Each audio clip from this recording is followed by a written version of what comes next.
સુરતના સરથાણા વિસ્તારમાં આવેલા વેસ્ટર્ન વિલા પાર્ટી પ્લોટ ખાતે જૂનાગઢ જિલ્લાના લીંભરા ગામનો 9મો સ્નેહ મિલન સમારોહ યોજાયો હતો। સમારોહમાં મોટી સંખ્યામાં ગામના લોકો ઉપસ્થિત રહ્યા હતા। સ્નેહ મિલન દરમિયાન જાતિ પતિ ઉચ્ચ નીચના ભેદભાવ ઉપર ઉઠીને એક ગામ એક પરિવારના સંકલ્પ સાથે સૌને એક સમાન સન્માન આપવાનો સંદેશ આપવામાં આવ્યો હતો। આપણી જાત અલગ હોઈ શકે, આપણી અટક અલગ હોઈ શકે, પરંતુ આપણું ગામ એક છે, આ સંદેશો ગામ લોકોને આપ્યો હતો। આ પ્રસંગે ગામના તેજસ્વી વિદ્યાર્થીઓનું પણ સન્માન કરવામાં આવ્યું હતું। ધોરણ 10 અને 12ના પ્રથમ, દ્વિતીય અને તૃતીય ક્રમાંક મેળવનાર વિદ્યાર્થીઓને પ્રવીણભાઈ ભાલાડા અને લલિતભાઈ હપાણી તરફથી કુલ ₹36,000 રોકડ પુરસ્કાર આપવામાં આવ્યા હતા। વિદ્યાર્થીઓને પ્રોત્સાહન મળતા આ વર્ષે અનેક બાળકોએ 80થી 90% સુધી વધુ ગુણ મેળવી શૈક્ષણિક પ્રગતિ કરી હોવાનું જણાવ્યું હતું। આગામી વર્ષોમાં પણ આ પુરસ્કારનું યોજના ચાલુ રાખવાનો નિર્ણય લેવામાં આવ્યો છે। મારું નામ પ્રવીણ ભાલાળા, લીમત્રા ગામનું સ્નેહ મિલન હતું। જૂનાગઢ જિલ્લાનું સેવાડાનું એક ગામ છે અને ગામનું સ્નેહ મિલન દર વર્ષે યોજાય છે। આ 9મો સ્નેહ મિલન છે। ખાસ કરીને સ્નેહ મિલન દરેક ગામના સમાજના થતા હોય, પણ અમે વિદ્યાર્થીઓને અને ગામના બાળકોને પ્રોત્સાહન મળે તે માટે ગયા વર્ષે 2025માં જાહેરાત કરી હતી કે જે 12મા ધોરણમાં અને 10મા ધોરણમાં પ્રથમ ક્રમે, બીજા ક્રમે અને ત્રીજા ક્રમે આવશે એ બાળકોનું સન્માન કરશું। અને સન્માન ખાલી મોમેન્ટો આપીને નહીં, અમે રોકડ પુરસ્કાર દરેક બાળકને 11,000 પ્રથમ ક્રમે આવેલા બાળકને ઇનામ આપ્યા છે।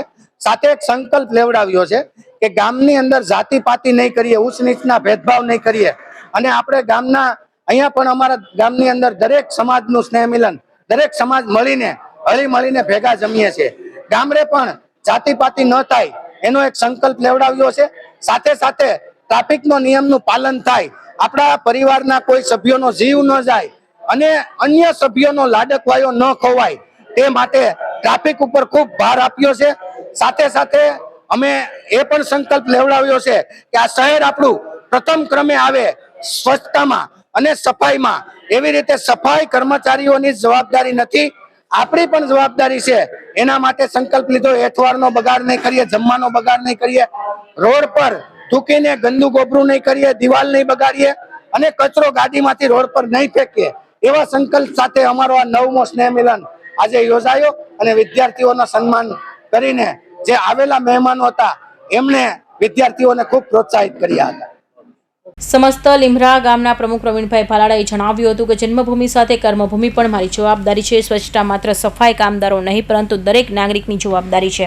તેમણે સ્વચ્છ શહેર અને સ્વચ્છતા માટે સૌની જવાબદારી નિભાવવાની અપીલ કરી હતી। આ ઉપરાંત જગદીશભાઈ બોઘરાએ ગામ લોકોને જાહેર સ્થળોએ કચરો નહીં ફેંકવા, પાનમાં બખાઈને જાહેરમાં નહીં થૂકવા અને દિવાલો તથા જાહેર સ્થળોને ગંદા નહીં કરવાની પ્રતિજ્ઞા લેવડાવી હતી।